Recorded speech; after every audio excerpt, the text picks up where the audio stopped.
به نام خالق زیبایی ها عرض سلام و ادب دارم خدمت شما بینندگان عزیز پایگاه اطلاع رسانی میازجل.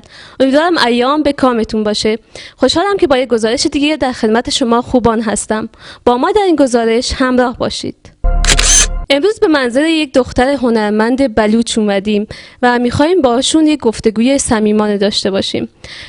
خانم فاطمه بارکزئی، از ایشون میخوایم که خودشون رو برای ما معرفی کنن. سلام و وقت بخیر. خیلی خوشحالم که در خدمتتون هستم. من فاطمه بارکزئی هستم، 21 ساله، دانشجوی رشته نقاشی از دانشگاه ملی سیستان بلوچستان. من از وقتی که 16 سالم شد وارد هنرستان شدم و رشته گرافیک رو برای تحصیل انتخاب کردم. خب فاطمه جان، به ما بگو که مشوقت برای پا گذاشتن تو اثر هنری کی بوده؟ خب مشوق من اول از همه 100% پدر و مادرم، چون به من آزادی دادن و همچنین حق انتخاب، اجازه دادن که من این مسیر رو ادامه بدم و بعد از اون دوستام که دیدن که من خیلی علاقه نشون میدم منو تشویق کردن که حتما این راه رو ادامه بدم. و بعد از اون استاد عزیزم جناب آقای عبدالستار شهنوازی که منو خیلی حمایت کردن تو این راه و من کار حرفه‌ای نقاشی و طراحی رو از ایشون یاد گرفتم. از بین آثارت کدوم بیشتر دوست داری و بیشتر باهاش ارتباط گرفتی؟ در بین همه آثارم از یک تابلوی خوشم میاد که اون رو طرحش رو ذهنی خودم زدم و تکنیکش تکنیک پتینه کاری هست و اسم این اثر رو گذاشتم تفکر در باد. در واقع دختری است که موهاش در باد رها شده و بک‌گراند آبی داره و این دختر چشماش بسته است و در آرامش داره فکر میکنه. امیدوارم تا اینجای گزارشمون استفاده کافی رو برده باشید. یک بخش کوتاهی از گزارش رو میبینیم و دوباره در خدمت شما عزیزان خواهیم بود.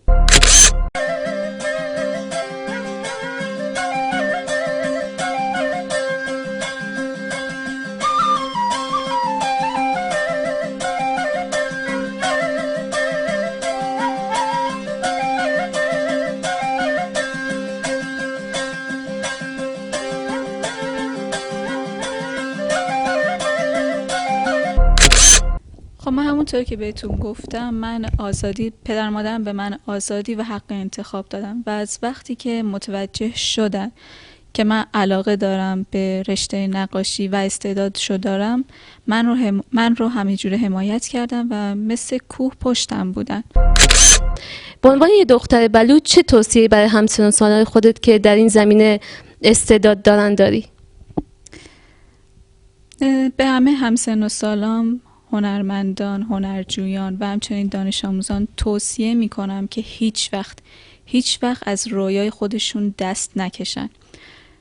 حرف مردم رو بذارن پای تفاوت دیدی که نسبت به هنر دارن یا نسبت به هر رشته که اونا دوست دارن بخونن یا ادامه بدن، بذارن پای همون تفاوت دید و همیشه برن دنبال رویاشون، برن پیشرفت کنن، این مسیر رو طی کنن و همیشه هم اینو بدونن که همه با هر جنسیتی، با هر نژادی، هر سنی، در هر سطحی، در هر سطح اجتماعی میتونه پیشرفت کنه و به رویاش برسه. آیا نهاد یا ارگان خاصی شما رو حمایت کرده تا به حال؟ تا الان متاسفانه نه. هیچ نهادی، هیچ ارگانی ما رو حمایت نکرده. هر حمایتی بوده از طرف پدر و مادرم بوده و همچنین دوستان و اساتیدم.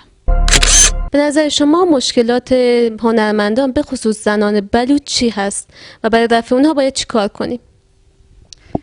خب اول باید بگم که من جای اون عزیزان و همچنین بانوان بلوچی زندگی نکردم که اجازه ندارن و همچنین محدود هستن، ولی میتونم حس کنم این اجازه ندادن و این محدودیت ها رو که نتونم هیچ کاری بکنم و دنبال رویام نرم.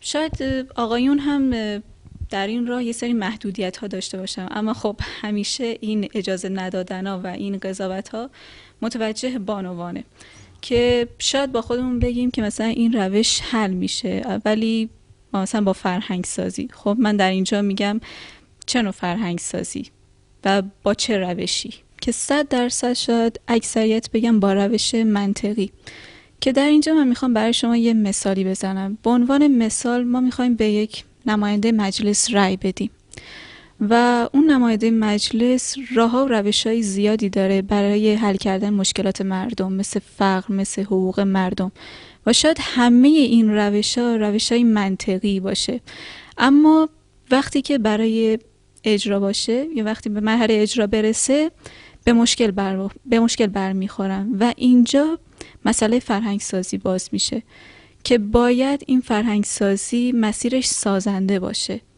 نه مخرب، نه خلاف اون چیزی که برای مردم مقدسه. من معتقدم افرادی که وارد این عرصه میشن باید صلح طلب، با علم و با صبر باشن تا جامعه بتونه طوری باشه که بانوان ما هم بتونن پیشرفت کنن و پا به پای جنس مخالف بتونن همکاری کنن.